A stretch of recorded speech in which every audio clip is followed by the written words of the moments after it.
Welcome to Not Your Average Momcast. Hey y'all, it's Abe here, checking in. Welcome back to Not Your Average Momcast. Once again, flying solo this week, no worries. But I did want to give you a little heads up, fill you in on what's been going on in Kenna's life. And we'll eventually get into what's been going on in my life on this episode. So let's see. Let's rewind back. Kenna and her fiance, Robert, were preparing to head to Morgantown Children's Hospital to prepare their 1-year-old son for surgery. Not just any surgery, but heart surgery. Little man was scheduled to have what is called a Ross procedure done on February 16th. What the Ross procedure is, according to the American Heart Association. The Ross procedure is very effective when treating damaged aortic valves. So little man's aortic valve, he was born this way, wasn't as strong as it needed to be in order for him to continue to develop and grow and get strong. So they decided that at 1 year old, he would undergo the Ross procedure. On February 16th, she messaged me after surgery and let me know that everything had went absolutely phenomenal. So yay, go little dude, rocking it. So they were in the hospital for a week post-op just to make sure everything was going okay. They were scheduled to leave on that Thursday that week. So they got home, settled in. He was very high risk for contracting any sickness, illness, things like that. So they kind of kept him, he was kind of quarantined just to make sure that he stayed healthy and adjusted back into his normal life post-op. And he was doing really well. And then on Sunday, February 26th, so just about 10 days after surgery, he developed a fever, and they wanted him to come back immediately just because he was having some issues getting kind of, eating, and the fever wouldn't kind of simmer down on its own. So that's what's going on there. They're still in Morgantown, but we've been keeping tabs on each other, and he's doing well. Fever's gone. He's back to being a healthy little 1-year-old little guy, and he's been doing okay. But Kenna, she's had a lot of stress in her life recently and worry, and I just wanted to kind of extend my thoughts to her because what she's been handling over the last couple weeks have been really, really stressful and a lot to handle as a mother. And I think she deserves just some extra thoughts, hopefully. So that is what is happening in Kenna's life. Just wanted to give you a little heads up. So something that I have been I've been on this motherhood journey. That's kind of what started this podcast to begin with. I'm at the point in my life where I'm ready to have a family and start thinking about having a family, more than just my dogs. But I started kind of opening my mind into the motherhood journey in the last couple months, and it hasn't come as easy and as naturally as I would have once imagined it might. I have been going through a lot of testing and doctor's appointments, just trying to figure out what's going on with my own body just because I have not been able to conceive naturally. Found out a couple weeks ago that some of my fertility hormones are a lot higher for someone my age, even though in the grand scheme of things I like to think that I'm still young. I am older when you take into consideration like prime age to have children. I'm older. You always hear about that clock, that internal clock that clicks, clicks, clicks. I'm definitely pushing that clock, but I never thought that this would be something that I would have to deal with.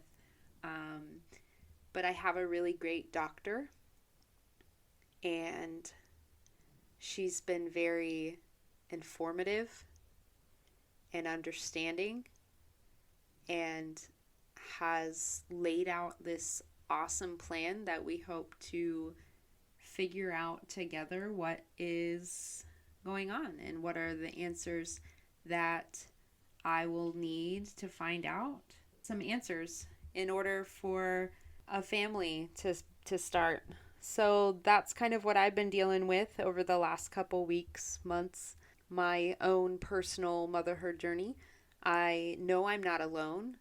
I know personally quite a handful of women that I've dealt with low fertility and infertility.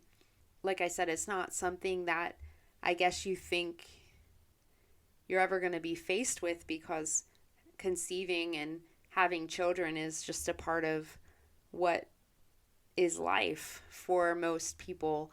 So when you're faced with the idea that you might not be able to have children, it's you kind of look at everything a lot differently. So yeah. Moving forward though, in preparation for this episode, I have been very lucky in my life to be surrounded by beautiful, strong, amazing women that just kick ass at life. And I have witnessed mothers around me that just make it look easy when I know it's not. So what I did was, for this episode, I reached out to a few people that I look up to.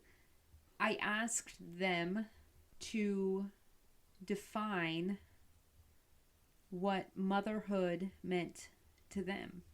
I wanted to know from these women specifically because I admire their stories and what has made them mothers.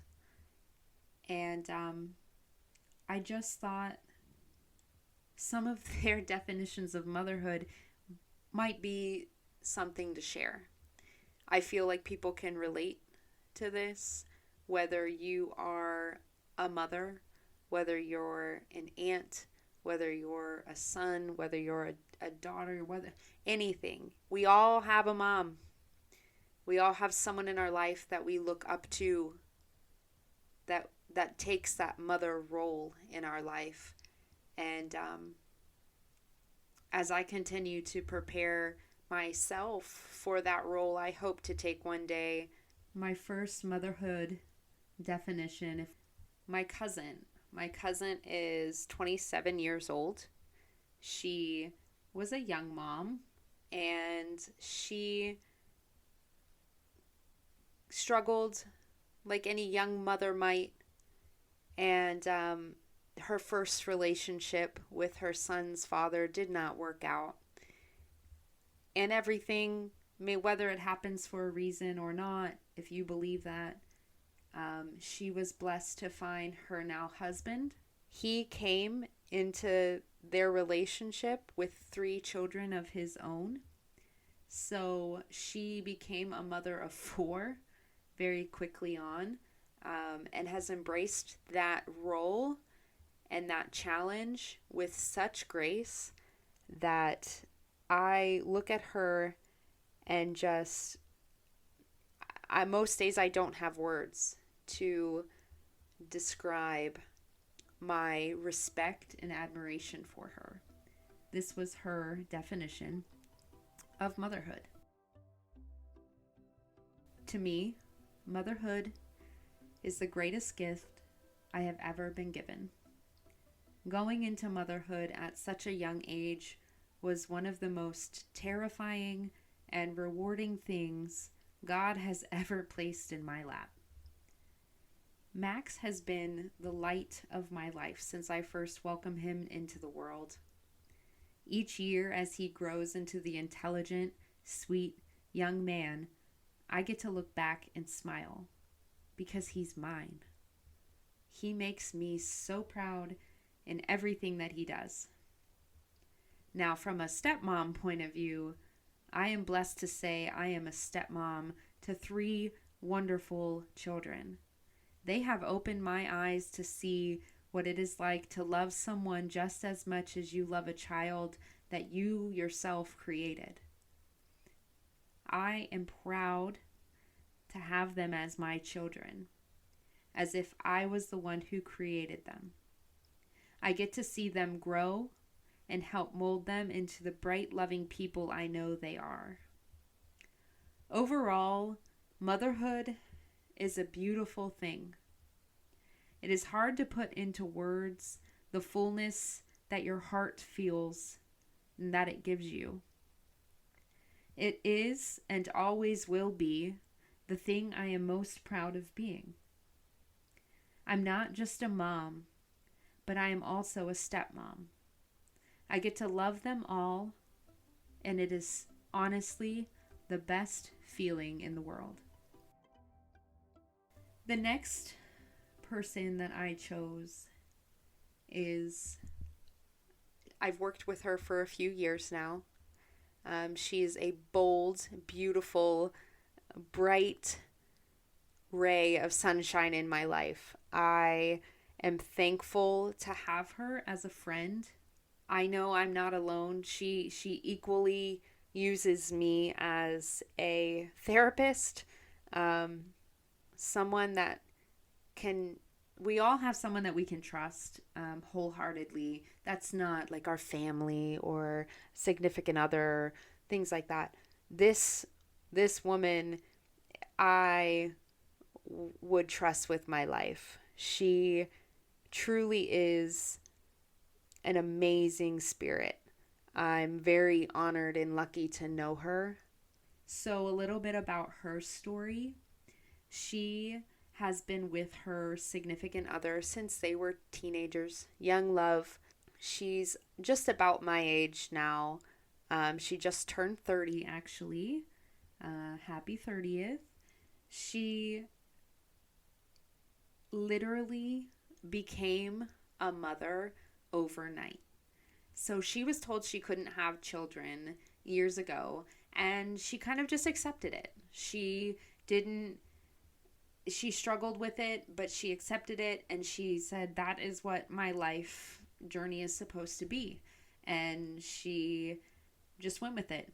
And her husband, very supportive, had a son from a previous relationship. As a young father, his relationship with his son's mother did not work out. And then they kind of separated, and mom kept the son. So my girl comes up to me, and she's panicked. You could see it in her face. She's one of those, I don't know if it's just me that can sense when her spirit is off, or her just, I just pick up on what she's feeling very easily, more so than almost anyone else in my life. And I knew she wasn't okay this day. She said, I've got to drop this bomb on you. I'm sorry I'm unloading on you, but I've got to tell you something. Her stepson, he would come and stay with them over a couple weeks over the summer, things like that. All of a sudden was just moving in with them full time, high school age young man. She became a mother overnight to a teenage boy. And she was petrified. And I watched her walk this journey with her husband and her new son. I mean, it took a second for everyone to adjust, because not only are you just bringing another person into your life, but you're bringing a teenager into your life, under your house, under your rules, and it was difficult for her. It was not always easy for her, and she handled it. She's killing it. I mean, she's one of those people that you look at her and you get to know her and you're like, you're a killer mom, I can tell. And she is. She's a killer wife. She's a killer coworker. She's a killer friend. And this is her definition of motherhood. Motherhood to me is becoming completely selfless. Everything in your life changes. You work hard to be a better human, a better adult, a better friend, a better role model. And everything you do in life is for that child. Step motherhood made me realize how selfish I am. It showed me that it is possible to love something more than I love myself. It also brought new fears and worry. But alongside those feelings, it brought joy that I have never experienced before. The next woman I chose, she is my sister-in-law and I look up to. She has dealt with things in her life that not many people can relate to. She lost her dad at a very young age as the oldest child in her family, as the oldest sibling in her family. She was almost forced to grow up pretty early and help her mother take care of the family. When she met my brother-in-law, they are two beautiful people that truly deserve happiness, and they deserve each other. They work really hard, and they're amazing people, and I'm lucky to have them both in my life. My sister-in-law, Lauren, her journey to motherhood was not easy also. She struggled getting pregnant. She finally got pregnant. She had my first niece, and then they decided they wanted to have a second child. We talked about it in an earlier episode, and she ended up having to carry this second child to the point where when they found out that the child had passed and it was too far along to remove, she had to go through the horrific experience of giving birth to that baby that would not be alive when it came out. And watching them together as a couple have to deal with that and still have this child that they have to love and care for and still function as parents and adults. It's amazing that they kind of recovered from that, and they're still amazing people. They then got pregnant, who just turned 5 a couple weeks ago, and they're doing pretty amazing, at least from the outside looking in. Here is my sister-in-law. This is her definition of motherhood. Motherhood to me is challenging. I don't mean this in a negative way. That's the farthest from the truth. In my life, I've only really ever been fulfilled when I'm being challenged.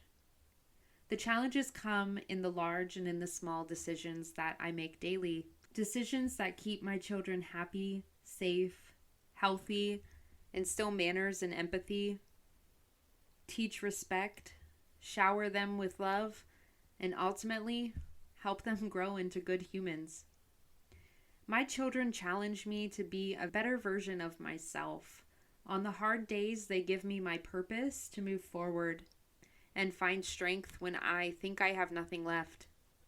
On the easy days, they give me great joy and appreciation for simple things.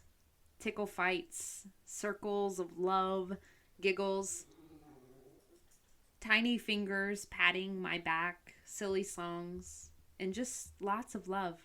My abilities, patience, and capacity to love are often challenged, but I make the decision to do it all again because of the hugs, the kisses, and the mommy, I love you. It's unconditional love. Constant questioning and blinding frustration. It's the best challenge that I didn't exactly realize I was accepting, and the challenge I never want to overcome. The next woman that I chose is my beautiful, strong, amazing 92-year-old grandmother. I am so very lucky to still have this incredible woman a part of my life. I get to text her every day. I can call her when I want to talk to her. And I know I'm really lucky for that. She has always been someone that I have cherished from a very early age. Borderline obsessed with grandma. Here is grandma. Here's grandma's definition of motherhood. Motherhood after all these years, and I still think how proud I am to say that I'm a mother of 5 kids. God gave me this right to be a mother, and what a blessing it has been. You know, I would do it all over again, just to know this love between a mother and her children. The final woman that I chose is my own mother. I admire this woman. There are not words to put together that describe properly how incredible she is. She continues to surprise me and amaze me and teach me and love me on every day. I know everyone says that they have the best mother, and it's probably very true for you, but I would not be the woman that I am today if my mother weren't here. My mother's definition of motherhood is: motherhood to me is a feeling of pure joy that is found in the deepest part of my heart. A love that is at first sight and simply continues forever. Nothing will make you as happy or as sad or as tired or as proud than being a mother. Being a mother is not about what you give up in life to have a child, but it's what you have gained in life for having one. Something that all of these women have in common are just pure strength and love from the bottom of their heart to raise children with love and nothing but that. Guiding children to be good, decent human beings. After all that, I hope that you can kind of sit back and consider what motherhood means to you, whether you're a mother or not. Consider the people that you have in your life that have made an impact on you. The mother-like roles that you're surrounded by on a daily basis that cheer for you and want you to do better, pick you up when you're not at your best, and are there on the days that are just freaking bad. One day, I hope to have my own definition of what motherhood is. That's all for today, guys. See you next time. This has been McKenna And Abe. See ya. Until next time.